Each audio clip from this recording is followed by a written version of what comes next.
মহিলারা কই মহিলারা কই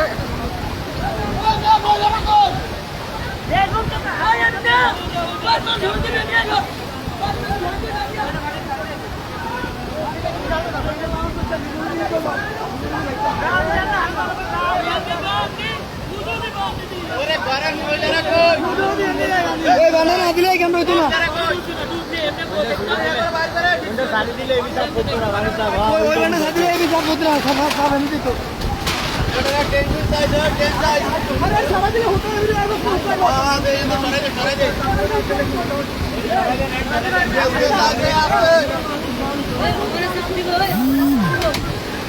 আল্লাহ আফতার তো সারা আরে বাদ করে দে বাদ হয়ে যাবে বাদ হয়ে যাবে বাদ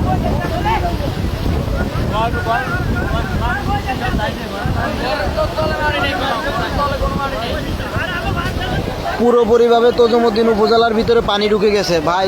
তজুমুদ্দিন উপজেলার ভিতরে পুরোপুরিভাবে পানি ঢুকে গেছে।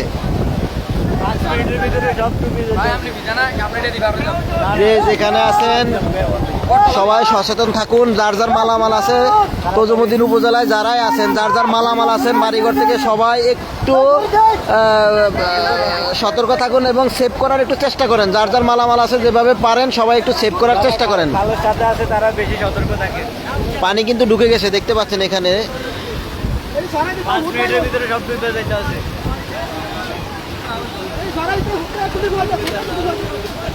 যারা এই টুরিস্ট গাইডের মানে খালের সাথে আছে তারা মানে সতর্ক থাকার জন্য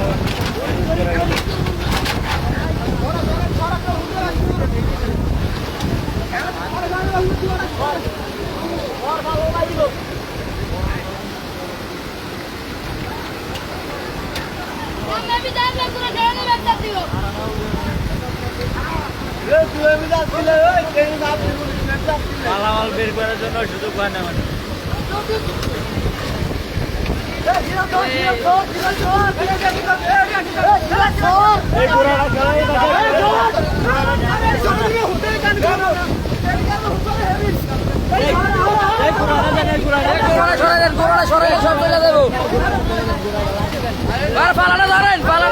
লাভ নাই কারণ পানি আরো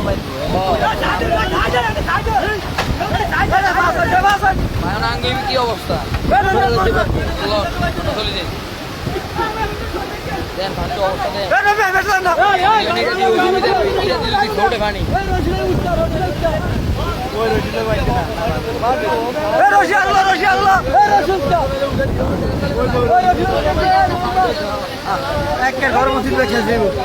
দিদি বান্ধা কেনা দিতে শুলিটা এই শুলিটা আরো 15 দিন আগে শেষ দিত কাম ওরা হলো শুধু করে শুলিদের কাম করে না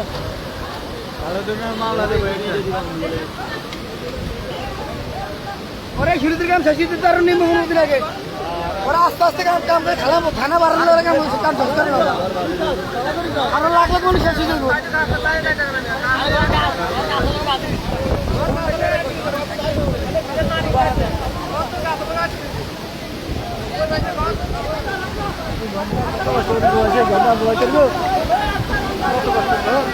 এখানকার লাস্ট আপডেট যেটা আপনার তজুমুদ্দিন উপজেলার যে সুলিশ গেটের যে রিং বেরিবাদ পুরো রিং বেরিবাদটা ছিঁড়ে গেছে এবং আপনারা দেখতে পাচ্ছেন এদিকে পানি ঢুকে গেছে পুরো। আপনাদেরকে একটু মাত্র যেটা দেখাইলাম যে বাড়িঘরগুলো আছে এগুলোর উপর দিয়ে কিন্তু পানি ঢুকে গেছে এবং ঘরগুলো এগুলো একটু থাকবে না, কারণ হচ্ছে কি আরো 1 থেকে 1.5 ঘন্টা আরো জোয়ার থাকবে। সুতরাং এখানে যতগুলা ঘর আছে একটা ঘরও থাকবে না, সবগুলা ঘর কিন্তু ডুবে যাবে। শুধু এগুলা না, পানি এবং আরো 1 থেকে 1.5 ঘন্টা পানি যখন উপজেলার ভিতরে ঢুকে যাবে, উপজেলার ভিতরে তজুমুদ্দিন উপজেলা বাজার এবং আশেপাশে যত ঘরবাড়ি আছে সবগুলা ডুবে যাবে। তজুমুদ্দিন উপজেলায় যারাই আছেন, আশেপাশে যারা আছেন সবাই যার যার মালামাল একটু সেভ করার চেষ্টা করেন। আমি হয়তো আর এরপরে লাইভে আসতে পারবো না, কারণ আমার নেটওয়ার্কও থাকবে না এখানে কোনো, এবং একটু পর আমার মোবাইলও বন্ধ হয়ে যাবে। সুতরাং তজুমুদ্দিন উপজেলায় যে যেখানে আছেন আপনার বাড়িঘর থেকে মালামালগুলো একটু হেফাজত করেন এবং সবাই সতর্ক থাকবেন। এবং যারা দূরে আছেন আত্মীয় স্বজন, আপনারা যারাই আছেন আপনারা আপনাদের আত্মীয় স্বজনের টাইমলাইনে এই লাইভটা একটু শেয়ার করে দেন। অনেকে হয়তো জানেন, আপডেট জানেন, আপনি শেয়ার করে দেন। আপনার শেয়ার করার মাধ্যমে তারা জানতে পারবে এবং তারা সেভ থাকবে বা মালামালগুলোকে সেভ করার চেষ্টা করবে। দ্রুত লাইভটা শেয়ার করে দেন। আপনারা আমি আপনাদেরকে আরেকটু দেখাই, দেখেন এখানকার পরিস্থিতিটা কি। পুরো রিং বেরি ছুটে গেছে, মূল বেরি ছুটে গেছে, তজুমুদ্দিন উপজেলার ভিতরে পানি ঢুকে গেছে। সুতরাং আপনি বসে থাকবেন না, লাইভটা শেয়ার করে আপনি আপনার ফ্রেন্ড, বন্ধু বান্ধব এবং বড় বড় যত গ্রুপ আছে গ্রুপে শেয়ার করে দেন।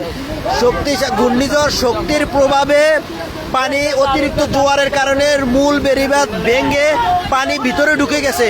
সুতরাং ভিডিওটা এবং এই লাইভটা শেয়ার করে দ্রুত সরিয়ে দেন, সবাই যেন সতর্ক থাকতে পারে, মালামাল সেভ রাখতে পারে।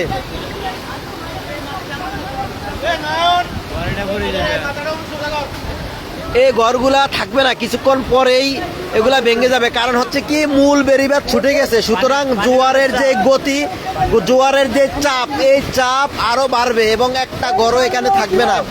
শুধু এগুলা না, উপজেলার ভিতরে যত ঘরবাড়ি আছে, ব্যবসা প্রতিষ্ঠান আছে, সবাই ক্ষতির সম্মুখীন হবে।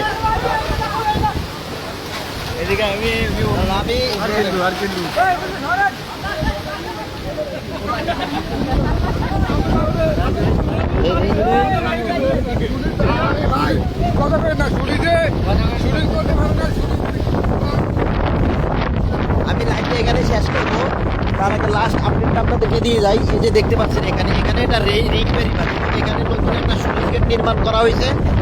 এটার কাজ করতে গিয়ে এবং অনেকের এলাকাবাসীর সবারই ক্ষোভ, এটা মূলত ওনারা একটা পরিবসী করেছে, পরিবসীর কারণে কিন্তু কাজ ওনারা বিলম্বে কাজ করেছে এবং এদিক দিয়ে মূল বেরিবাঁধটা কেটে এদিক দিয়ে রিং বেরিবাঁধ করা হয়েছে। এই রিং বেরিবাঁধটা এই যে দেখতে পাচ্ছেন এখন ছুটে গেছে, ছুটে গিয়ে পুরো উপজেলার ভিতরে পানি ঢুকে গেছে। আল্লাহ সবাইকে হেফাজত করুক, সবাই দোয়া করবেন, বেশি বেশি দোয়া করবেন। দোয়া করা ছাড়া আসলে এই মুহূর্তে কিছুই করণীয় নেই। সো লাইভটা আমি এখানে শেষ করতেছি। সবাই আমাদের জন্য, আমাদের তজুমুদ্দিন উপজেলার জন্য দোয়া করবেন, ভোলাবাসীর জন্য দোয়া করবেন, যত উপকূলবাসী আছে সবার জন্য দোয়া করবেন। এদিক দিয়ে যাওয়া যাবো। যাই হোক, তারপর আমি লাইভে আরেকটু একটু দেখানোর চেষ্টা করতেছি আমি এদিক দিয়ে বের হবো, দেখি এদিক দিয়ে যাওয়া যায় কিনা।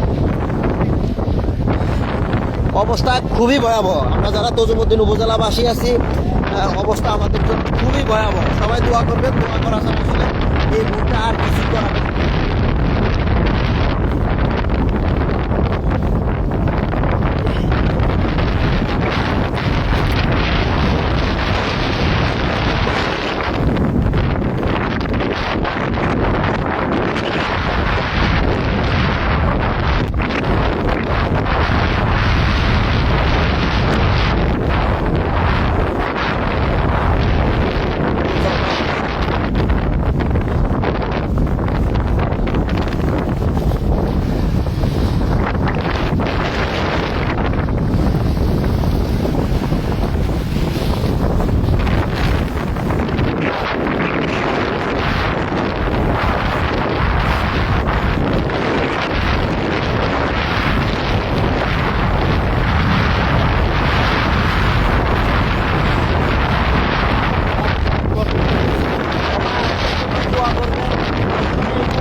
ভাই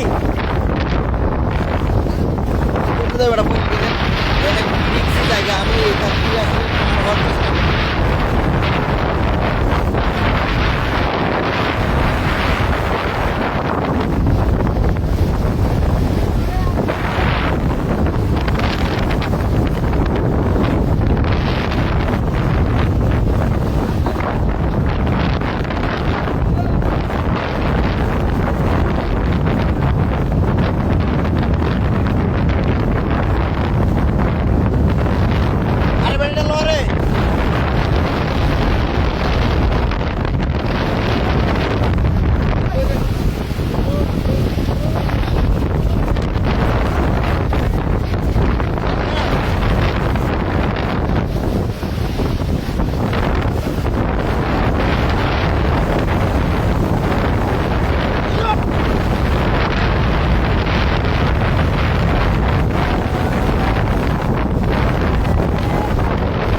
ধর